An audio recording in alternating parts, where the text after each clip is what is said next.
We are going to explore accumulation points and their role in topology. First, we start with the research part, and we start with the definition. Let the set G be a subset of R, then X that belongs to R is an accumulation point of G. If for any arbitrarily R bigger than 0, there is a Y in G such that the distance between X and Y is smaller than R. In other words, an accumulation point or limit point is also what we say of a set is a point where other points from the set get really, really, really close no matter how much you zoom in. If you pick any small distance around the point, you'll always find another point from the set nearby, not counting the point itself. A few remarks. Every interior point of G is also an accumulation point of G, and the set of accumulation points of G is denoted as G prime. We have an example with set A that is defined as 1 divided by n, with n belonging to the real numbers. We can see that A gets closer and closer towards 0. 1 divided by a large number is 0, so we can conclude that 0 is an accumulation point of this set A. Okay, so next we are going to give the proof of um, why if it's okay.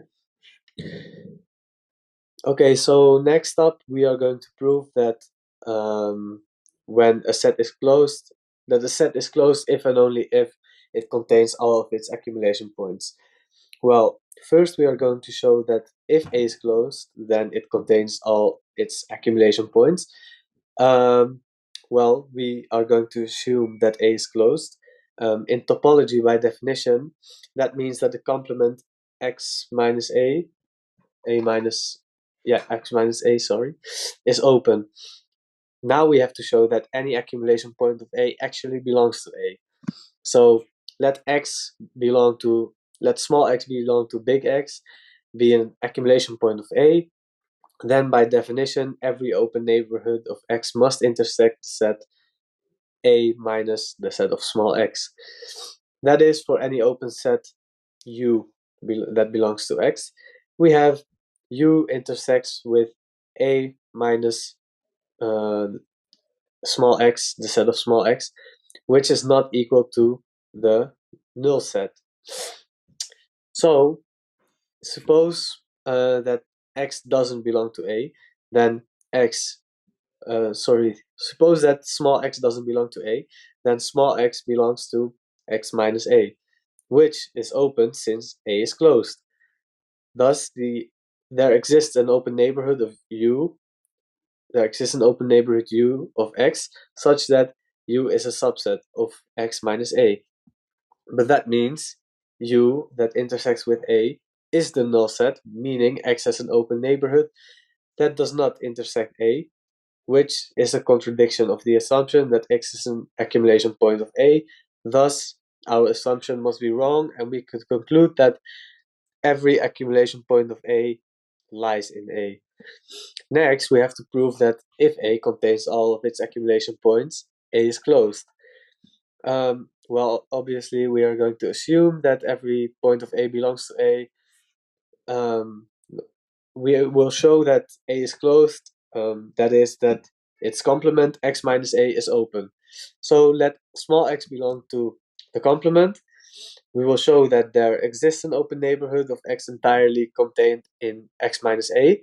Since x doesn't belong to A, and x doesn't belong to the set of accumulation points of A, then that means that X is not an accumulation point of A.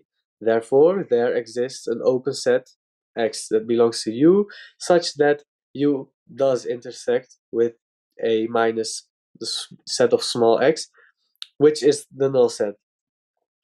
But since X doesn't belong to A, we have that U intersects with A is the null set, so U is a subset of X minus A. Thus, every point small x that belongs to x minus a has an open neighborhood contained in the complement, meaning x minus a is open, which means that A is closed. So by this, we've proved that um, if A is closed, then it must contain all of its accumulation points. and if A contains all of its accumulation points, A must be closed. So by that we could say that A is only a set A in this case is closed if and only if it contains all of its accumulation We're going points. to analyze the set B and analyze what the accumulation points of this set is. Firstly, before we're going to analyze the accumulation points, I like to dissect the set in order to see what the conditions are and what we need to look for. So in this case, we have I can say we have two conditions. Firstly, we have the condition x squared plus y squared is greater or equal than 4. What does this mean? As we know, this is just this x squared plus y squared greater or equal than 4 is just a circle with radius 2, and every point outside of the circle and on the circle on the edge itself are the points that are mentioned in this set. So that's the first condition. The second condition is x plus y smaller than 2. What does this mean? This is a line with a negative slope, and everything below this line is mentioned in the set. So when we sketch it,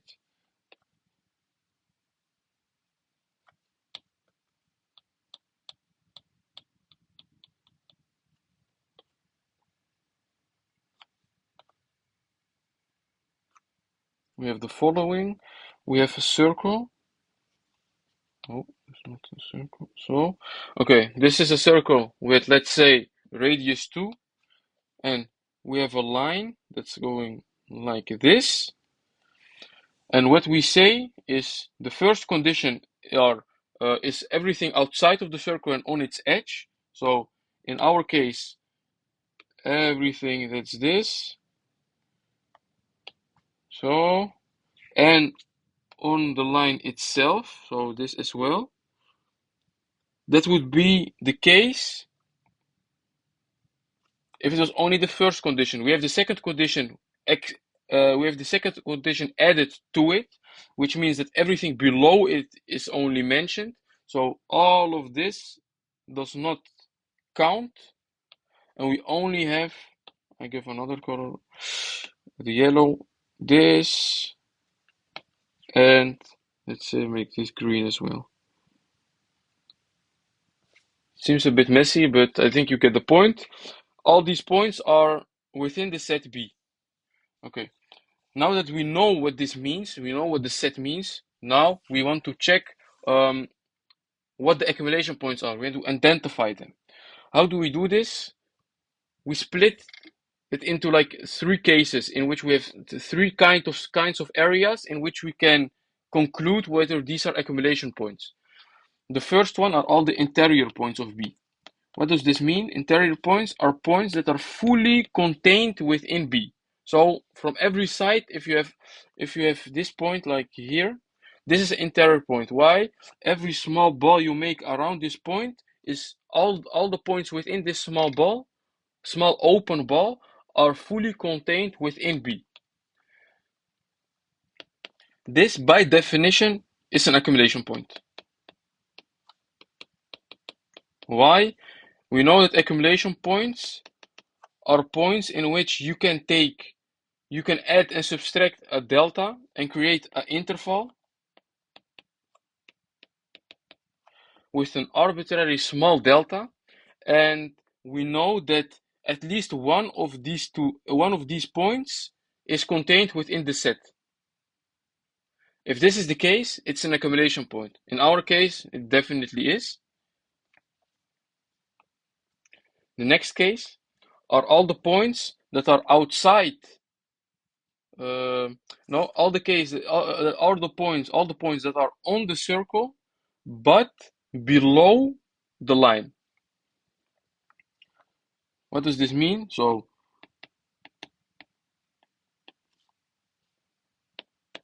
x squared plus y squared is 4, so all the points on the circle where we have x plus y is smaller than 2. What does this mean? Literally, the whole green line is that area. Okay, as we said before, we can take an arbitrarily small delta and subtract and add it to one of the points, and if just one of those delta points is within the set, it's an accumulation point. So in our case, let's say we have a small delta here and a small delta there, we subtract and add it, we can see that this, in this case, with plus delta, it's not in the set, but every time we have minus delta, it doesn't matter how small the delta is, it will always be in the region B. Hence, we can conclude that this is also an accumulation point.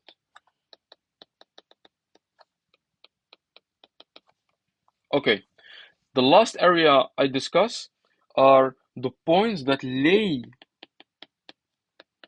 on x plus y equals 2 and x plus y greater or smaller than x squared plus y squared greater or smaller than 4.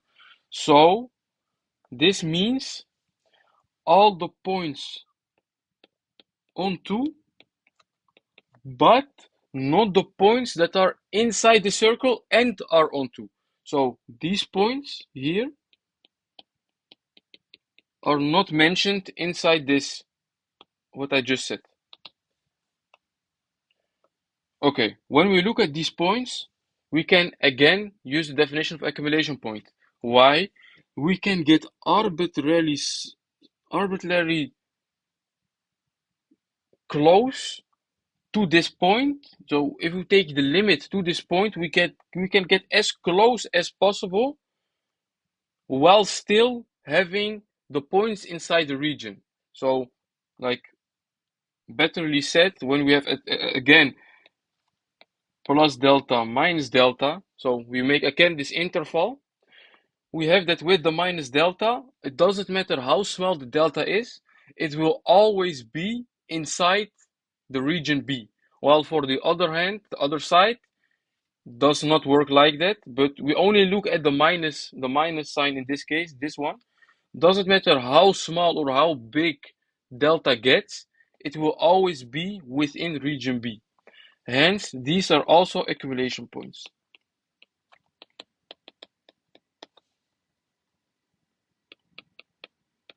So we can conclude that the accumulation points of set B are all the interior points, these ones, all the points on the line, these ones, and all the points on this line, on the line x plus y smaller, x plus y is 2. That's it. Thank you. Third part application. Identify accumulation points of the sets. Question 1. A is equal to 1 over n, comma, 3 minus 1 over n squared is element of r squared, and n is element of natural number. For each natural number n we have obtained in r squared, that point has coordinates. Xn is equal to 1 over n, and yn is equal to 3 minus 1 over n squared. So A is a set of points like 1, 2, 1 over 2, and 11 over 4, and 1 over 3, 26 over 9, and so on for all n is elements of natural number. It is a sequence of points in R squared. It is a countable set, 1 point per natural number. Each point has no repeats. No matter how small a ball you take around 0, 3, you can always find a point from A inside that ball. That's because the sequence approaches 0, 0, 3, it clusters around it. This is exactly what an accumulation point is.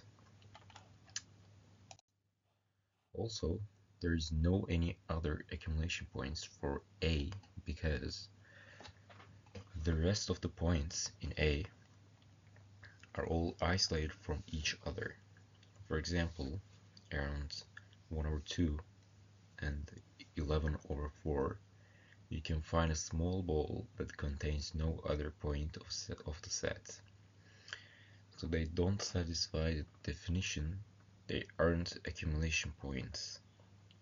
Thus, 0, 3 is the only accumulation point of the set A.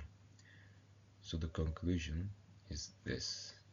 0, 3 is only accumulation point of A.